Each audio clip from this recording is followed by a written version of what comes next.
আমার স্ত্রীকে আমি ভালোবেসেই বিয়ে করেছিলাম, কিন্তু যখন পরিপাটি প্রেমিকাটা অগোছালো স্ত্রী হয়ে গেল, তখন কেন জানি না আমার আর ওকে ভালো লাগতো না। মেয়েটা অল্পতেই খুশি হয়ে যেত। আমার মনে আছে, যখন ওর সাথে আমার বিয়ে হয়, তখন আমার মাস শেষে বেতন ছিল মাত্র 15,000 টাকা। এই টাকায় ও কতটা হ্যাপি ছিল তা আমি কাউকে বোঝাতে পারবো না।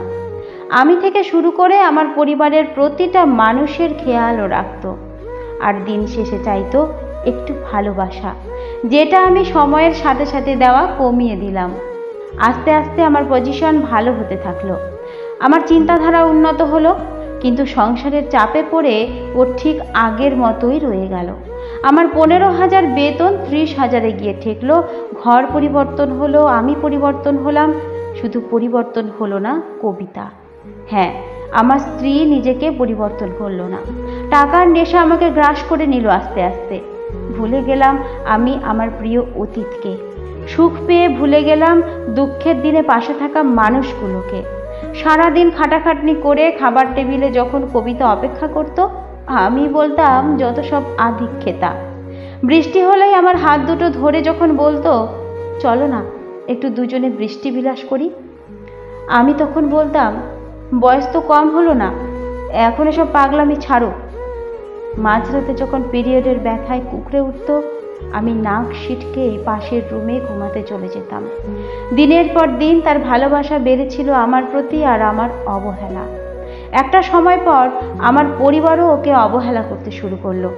যার হাতের রান্না সবাই তৃপ্তি নিয়ে খেত, এখন নাকি তার রান্না আর ভালোই লাগে না। যে ওষুধ না দিলে আমার বাবার ওষুধ খাওয়ার কথা মনেই থাকতো না, আজকাল নাকি শুনি সে ভুল ওষুধ দিয়ে আমার বাবাকে মেরে ফেলার প্ল্যান করেছে। একটা সময় আমাদের বাড়িতে থাকার মতো কোনো সম্বল ও খুঁজে পেল না, তাই সরাসরি বলেই দিলাম, আমি তোমায় ডিভোর্স দিতে চাই। সে সেদিন খুব অবাক নয়নে চেয়েছিল আমার দিকে, কোনো প্রতিবাদ করেনি।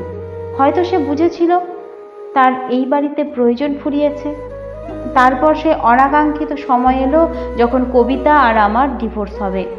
সেদিনও সবটা কি সুন্দর করে মেনে নিয়েছিল, কোনো প্রতিবাদ করেনি। এমনকি খোরপোশের টাকাটাও দাবি করলো না। উকিল যখন বলল সে কেন টাকাটা নেবে না, তখন ও বলল, যে মানুষটাই আমার হয়নি তার টাকা দিয়ে আমি কি করব। ওর বাবা সেদিন আমায় একটা কথা বলেছিল, ভগবান দিয়ে ধন দেখে মন, কায়রা নিতে কতক্ষণ।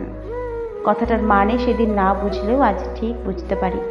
3 মাসের মাথায় মিথ্যা অপবাদে আমার চাকরি চলে যায়। বড় বোনটাকে মাঝে মাঝেই তার শ্বশুরবাড়ির লোকেরা মেরে ধরে আমাদের বাড়িতে পাঠিয়ে দেয়। বাবা ভুল ওষুধের রিয়াকশনে আজ বিছানার সাথে মিশে আছে। মা প্রায় আজকাল তরকারিতে নুন হলুদ দিতে ভুলে যায়। আর আমি উন্নত মানের চাকরি থেকে ফুটপাথে ছোট্ট একটা ফুলের দোকান নিয়ে বসে আছি। আজ ওই কথাটার মানে বুঝলাম, দিয়ে ধন দেখে মন, কায়রা নিতে কতক্ষণ। লুকিয়ে খোঁজ নিলাম কবিতার। শুনেছি অন্য জায়গায় তার বাবা বিয়ে দিয়েছে, স্বামী একজন ডাক্তার, খুব সুখে আছে। খুব ভালো ভাগ্য সেই মানুষটার যার সাথে কবিতার বিয়ে হয়েছে। গেল মাসে নাকি তাদের একটা মেয়েও হয়েছে। সে সুখের আশা করেনি, তাই তার এত সুখ।